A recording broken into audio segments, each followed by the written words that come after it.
ایک چھوٹے سے گاؤں میں ایک مہربان لڑکا رہتا تھا جس کا نام بین تھا۔ اس کی ماں بہت کم عمری میں وفات پا گئی تھی اور اس کے والد نے دوسری شادی کر لی تھی۔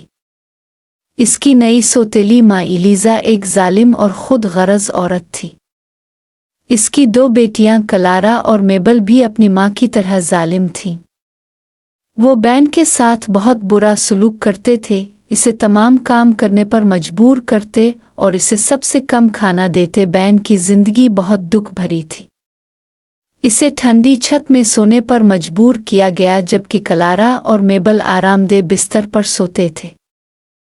مشکلات کے باوجود بین مہربان اور امید والا رہا، ہمیشہ خواب دیکھتا تھا کہ ایک دن اس کی زندگی بدل جائے گی۔ ایک دن جب بین جنگل میں کنویں سے پانی بھرنے جا رہا تھا، اس نے ایک نرم آواز سنی جو اس کا نام پکار رہی تھی۔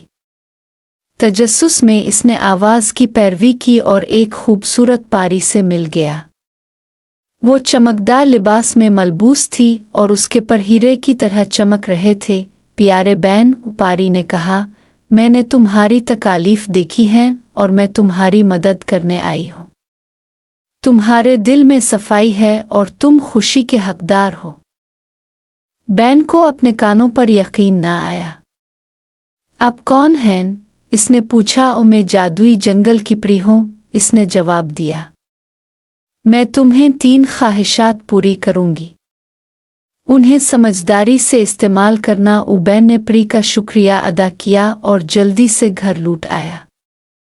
اس شام جب اس کی سوتیلی ماں اور سوتیلی بہنیں سو رہی تھیں، اس نے اپنی پہلی خواہش کی۔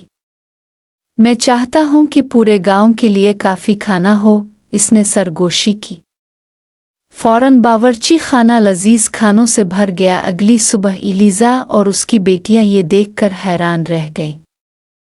انہیں اپنی آنکھوں پر یقین نہ آیا اور انہوں نے بین سے پوچھا کہ یہ کیسے ہوا۔ بین نے بس کندھے اچکائے اور اپنے کام میں مصروف رہا۔ اس کے چہرے پر ایک چھوٹی سی مسکراہٹ تھی۔ اپنی دوسری خواہش کے لیے بین نے ایک گرم اور آرام دہ بستر مانگا۔ اس رات جب وہ چھت کے کمرے میں چڑھا تو اسے ایک خوبصورت بستر ملا جو نرم کمبلوں سے ڈھکا ہوا تھا۔ وہ سالوں میں پہلی بار سکون سے سویا۔ آخرکار بین نے اپنی تیسری خواہش کی۔ میں چاہتا ہوں کہ میرے والد دیکھیں کہ میری سوتیلی ماں اور سوتیلی بہنیں کتنی ظالم ہیں، اس نے کہا۔ اگلے دن بین کے والد ایک طویل سفر سے گھر واپس آئے۔ وہ گھر میں ہونے والی تبدیلیوں کو دیکھ کر دنگ رہ گئے اور بین سے سب کچھ سننے کے بعد غصے میں آ گئے۔ غصے میں بین کے والد نے ایلیزا کا سامنا کیا۔ جب ایلیزا نے دیکھا کہ اسے پکڑ لیا گیا ہے تو وہ اور اس کی بیٹیاں گاؤں چھوڑ کر بھاگ گئیں اور پھر کبھی نظر نہ آئیں۔ اپنی سوتیلی ماں اور سوتیلی بہنوں کے جانے کے بعد بین کی زندگی بہتر ہو گئی۔